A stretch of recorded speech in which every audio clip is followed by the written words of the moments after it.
শুধু যুদ্ধের জন্যই নয়, শান্তিতে এই নেভির নৌবাহিনীর প্রচুর অবদান রয়েছে।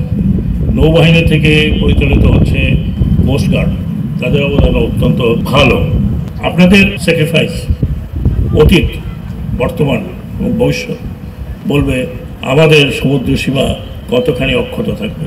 আমরা এখন পর্যন্ত আমাদের নেভির সেই ক্যাপাসিটি পাইনি যারা আমাদের ইজেট বা নীল সমুদ্র বা নীল সম্পদকে আহরণ করবে এবং রক্ষা করবে। আশা করি ইনশাল্লাহ, দুটি মাত্র সাবমেরিন হয়েছে, আরও বেশ কিছু সাবমেরিন যুক্ত হওয়া দরকার।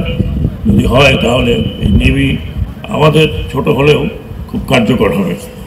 সেই জন্য আমি আশা করি আমাদের বর্তমান সরকার, যদিও অন্তর্বর্তীকালীন সরকারের সময় খুব কম, তারপরে আমরা একটা বুনিয়াদ রেখে যেতে পারবো।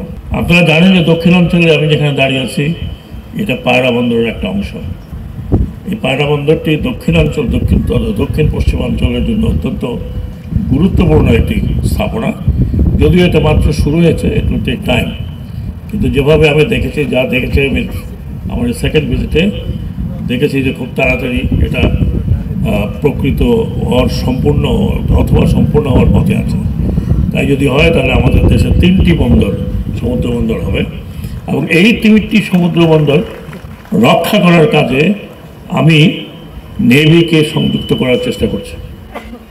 বিশেষ করে আমাদের 3টি বন্দর এবং একটি গভীর সমুদ্র বন্দর, যেটা আপনারা জানেন নাম মাতারবাড়ি, এই 4টি বন্দরকে এবং আরও ছোট ছোট বন্দর যে আমাদের ইন্টারনাল বেশ কিছু বন্দর রয়েছে সেগুলোকে একত্র করে একটি পোর্ট স্ট্র্যাটেজি, মেরিটাইম স্ট্র্যাটেজি তৈরি করার কাজে আমরা নিয়োজিত আছি। এবং এই প্রসঙ্গে বলতে পারি যে নেভাল হেডকোয়ার্টার এবং অন্যান্যরা আমাকে যথেষ্ট সহযোগিতা করেছেন।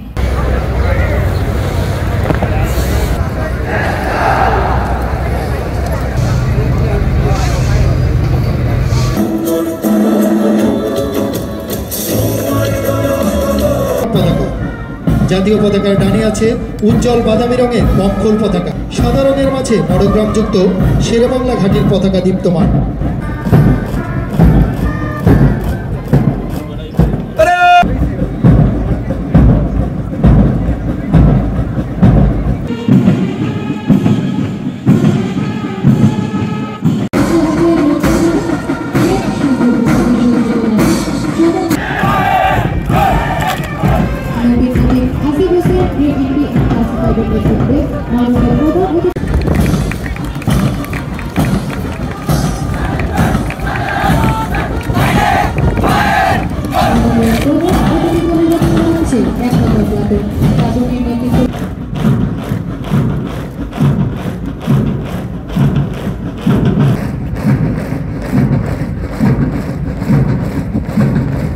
বাংলাদেশ নৌবাহিনীর কর্তব্য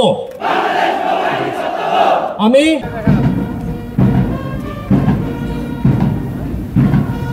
কখনো উদ্দাম, কখনো ভয়াল, এমনই ভাবে সমুদ্র একা। ন্যাশনাল ফ্ল্যাগ ও নেভাল অ্যান্সার নিয়ে নবীন নাবিক মোহাম্মদ এহসানুর রহমান